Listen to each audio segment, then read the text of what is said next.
Hai Bajo Corners, jika kalian melihat performa timnas Jepang hari ini, rasanya jelas mereka adalah kekuatan Asia paling menakutkan di edisi Piala Dunia kali ini. Jangan kalian pikir pasukan Jepang hanya berakhir di babak 16 besar saja. Melihat perkembangannya sekarang, rasanya kurang jika hanya sampai 16 besar. 8 besar atau semifinal pun sepertinya layak mereka capai. Jepang datang ke Amerika Serikat bukan lagi sebagai pelengkap atau sekedar penggembira. Mereka datang dengan sebuah sistem sepak bola yang telah lama mereka bangun dengan fondasi yang kokoh. Kamu tahu rahasia di balik kekuatan yang akan buat mereka semakin menakutkan di Piala 2026?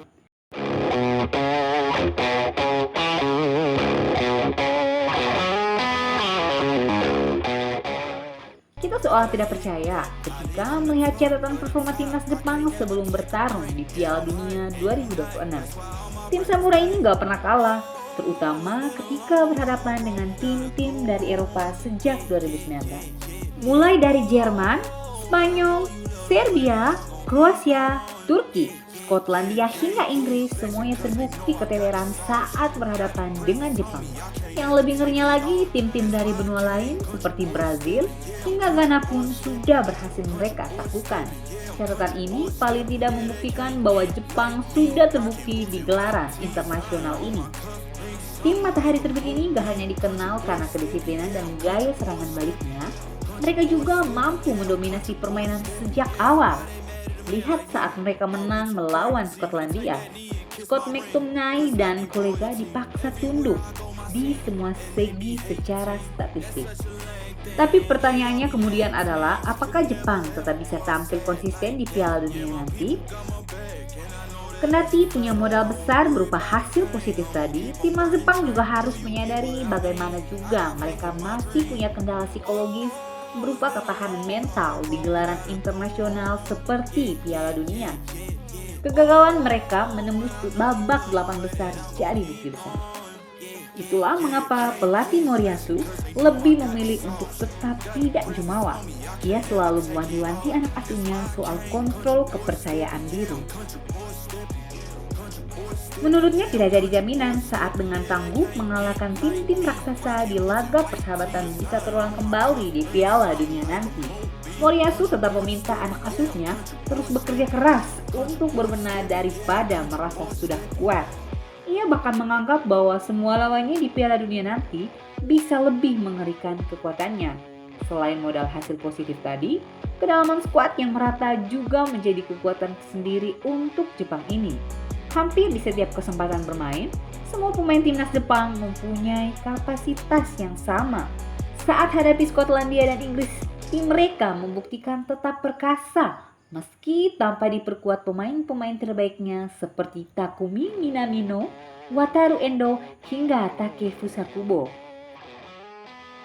Kalian lihat pemain pelapis yang jarang disoroti seperti Junya Ito, Kai Susano hingga Keito Nakamura. Mereka juga terbukti bisa tampil menjanjikan. Bisa dilihat kedalaman skuad Jepang tak hanya slogan atau persepsi belaka, melainkan sudah teruji di laga-laga sulit. Kekuatan ini harusnya bisa buat Belanda, Swedia hingga Tunisia lawan mereka di fase grup perlu was-was. Kasarnya, Spanyol, Inggris, Brazil, dan Jerman saja bisa mereka tumbangkan. Apalagi ini hanya sekelas Belanda, Swedia, apalagi Tunisia. Tapi sebenarnya yang jauh lebih penting dari kekuatan skuad Jepang ini adalah kedalaman skuadnya ini tidak dibuat hanya dalam semalam. Kekuatan skuad Samurai Biru ini telah dibangun selama bertahun-tahun. Sejak 2018, Moriyasu sudah menangangi tim ini. Federasi Sepak Bola Jepang tahu betul soal visi keberlanjutan sebuah tim. Meskipun bertahun-tahun mengalami kegagalan meraih trofi bersama Moriyasu, Jepang tidak gegabah mengganti pelatih. Sejak Moriyasu menangani tim ini, kalian bisa lihat bagaimana ia membuat sistemnya menjadi konsisten. Sepak bola yang disiplin, kolektif, dan penuh energi tetap jadi fondasi utama dalam gaya permainannya. Moriyasu mau timnya punya identitas gaya bermain sendiri, bukan sok-sokan menganut sistem total football, ocean football, atau tiki-taka.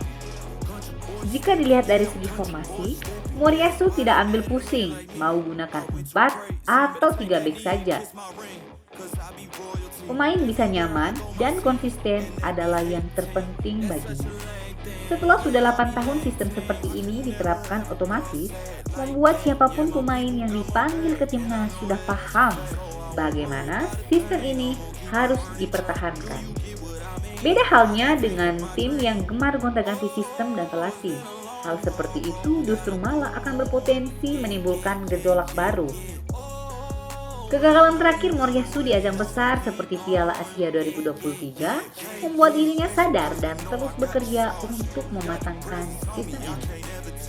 Lantas, bagaimanakah caranya?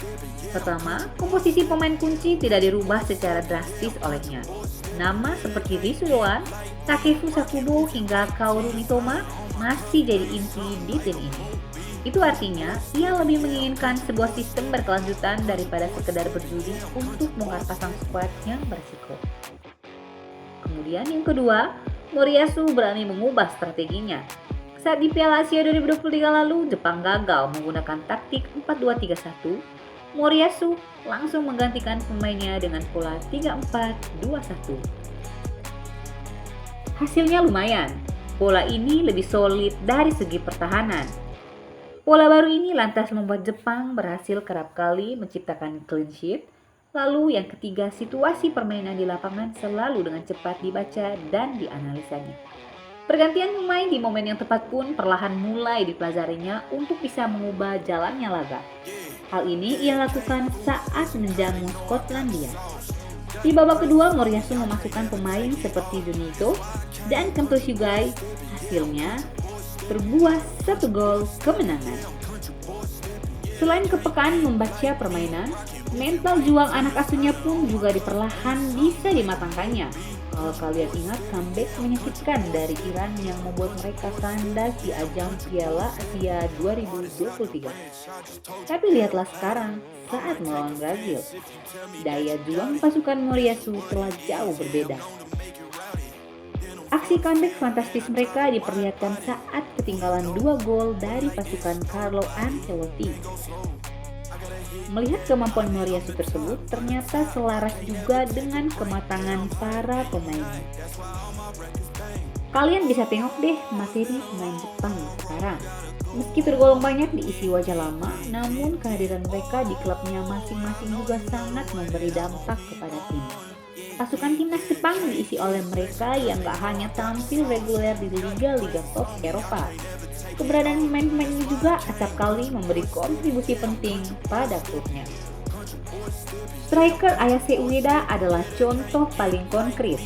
Ia bukan sekedar pemanis di Feyenoord, pemain 27 tahun tersebut menjelma menjadi salah satu bomber berbahaya di Eredivisie musim ini.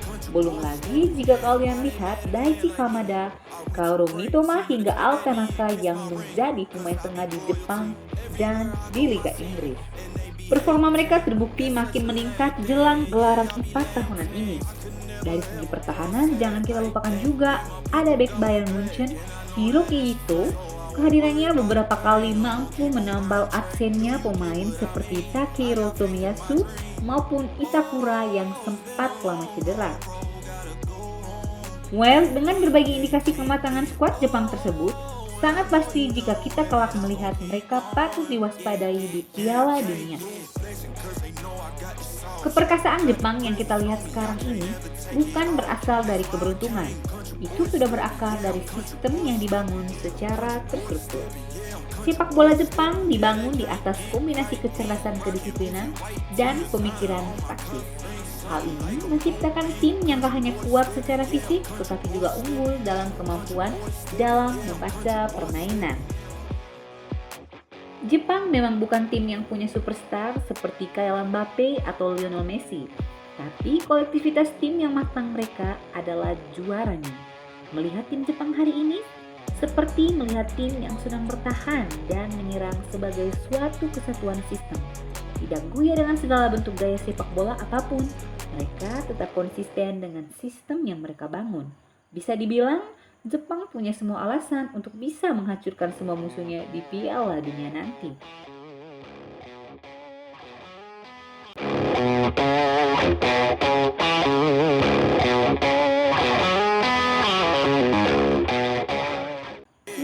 harus sadar, Jepang hadir di Piala Dunia 2026 bukan lagi sebuah kuda hitam, melainkan salah satu kekuatan yang bisa menumbangkan semua tim-tim raksasa. Kalau menurut kamu, bagaimana Sobat Baju Corner? Tulis di kolom komentar.